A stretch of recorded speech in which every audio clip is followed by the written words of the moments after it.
നബിദിനത്തിന് മുന്നോടിയായി കഴിഞ്ഞ 11 ദിവസമായി വിശ്വാസികൾ മൗലിദ് പാരായണവും മറ്റു ചടങ്ങുകളും ആചരിച്ചു വരികയായിരുന്നു. ഇന്നലെ വൈകിട്ട് തന്നെ നബിദിന ഘോഷയാത്രകൾ തുടങ്ങി. കുട്ടികളും മുതിർന്നവരും സ്വലാത്തുകൾ ഉറക്കെച്ചൊല്ലി ഘോഷയാത്രയിൽ പങ്കെടുത്തു.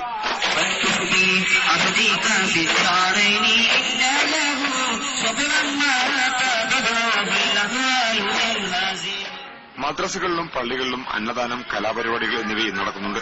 അപ്പുറം കോഴിക്കോട്, എറണാകുളം, കൊല്ലം തുടങ്ങിയ ജില്ലകളിൽ പുലർച്ചെ തന്നെ ആഘോഷ പരിപാടികൾ തുടങ്ങി.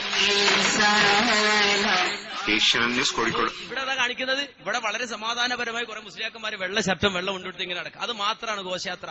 എന്നിട്ട് ഇവര് തന്നെ പറയും ലോകത്തിന്റെ മുക്കുമൂലകളിൽ നടക്കുന്നുണ്ട്, ലോകത്തിന്റെ മുക്കുമൂലകളിൽ നടക്കുന്നുണ്ട്. അപ്പൊ ലോകത്തിന്റെ മുക്കുമൂലകളിൽ നടക്കുന്നുണ്ട് എന്ന് പറഞ്ഞത് കൊണ്ട് അത് ദീനിൽ തെളിവാകുമോ? അങ്ങനെയാണെങ്കിൽ എല്ലാ നബിദിന ഘോഷയാത്രയും ലോകത്തിന്റെ മുക്കുമൂലകൾ നടക്കുന്ന പോലെ നടത്താൻ പറ്റുമോ? ഇത് അതിന്റെ വേറെ തെളിവെന്താ? ബാംഗ്ലൂർ ഇച്ചിരി ശബ്ദം കുറച്ച് വെക്കുക, ശബ്ദം കുറച്ച് വെച്ച് കേൾപ്പിക്കുക. കാരണം ചില ഇച്ചിരി പൊട്ടിത്തെറിയാ. ആ രൂപത്തിലാ സംഗതി. എന്താന്നല്ലേ, ബാംഗ്ലൂരിൽ നടക്കുന്ന ഒരു നബിദിനജാല. എവിടെയെങ്കിലും ലോകത്ത് എന്തൊക്കെ നടക്കുന്നുണ്ട്, ലോകത്ത് എന്തൊക്കെ നബിദിനത്തിന്റെ പേരിൽ അഷ്റഫുൽ ഖൽഖ് മുഹമ്മദുർ റസൂലുള്ളാഹി സല്ലല്ലാഹു അലൈഹി വസല്ലമയുടെ പേര് പറഞ്ഞിട്ട് ഈ മതത്തെ, ഈ സമൂഹത്തിന്റെ മുന്നിൽ തെറ്റിദ്ധരിപ്പിക്കുന്ന പൗരോഹിത്യം എന്തൊക്കെ കാട്ടിക്കൂട്ടുന്നുണ്ട്. അതൊക്കെ കാണിച്ചിട്ട് ഇസ്ലാം ദീൻ, ആ ദീൻ അങ്ങനെയാക്കണം, കേരളത്തിലേക്ക് ഇനി അതും കൊണ്ടുവരണമെന്ന് വാദിക്കാൻ ഇവര് എവിടുന്നാ ദീൻ പഠിച്ചത്? ഏത് ദീനാ ഉൾക്കൊള്ളുന്നത്?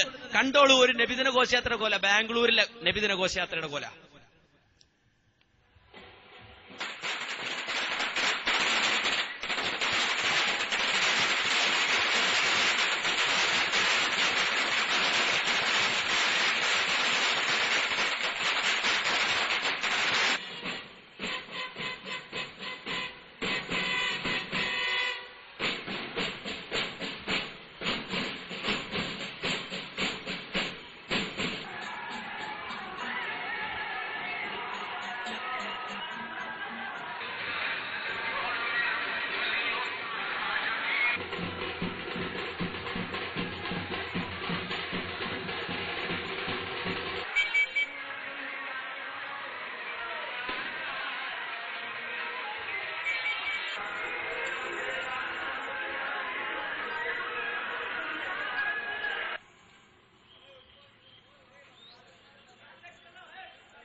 കണ്ടോ?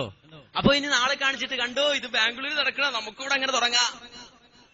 ഇങ്ങനെ ലോകത്ത് എന്തൊക്കെ നടക്കുന്നു അതൊക്കെ അള്ളാന്റെ ദീനിന്റെ പേരിൽ കൊണ്ടുവന്നിട്ട് ഇസ്ലാമിനെയും മുസ്ലിങ്ങളെയും ഈ രൂപത്തിലേക്ക് അധപ്പതിപ്പിക്കാം എന്ന് വിചാരിച്ചാല്, മാന്യ സഹോദരങ്ങള്, അള്ളാഹുവിന്റെ ദീനെ സ്നേഹിക്കുന്ന ഒരാൾക്കും ഇത് സമ്മതിച്ചു കൊടുക്കാൻ കഴിയില്ല. ഇനി ഇവര് നടത്തുന്നത് ഹുബ്ബ് കൊണ്ടാ, പിരിശം കൊണ്ടാ? ഹുബ്ബുർ റസൂൽ എന്ന് പേരിട്ടാണെങ്കിൽ നമ്മൾ മുമ്പ് വിശദീകരിച്ചിട്ടുണ്ടല്ലോ.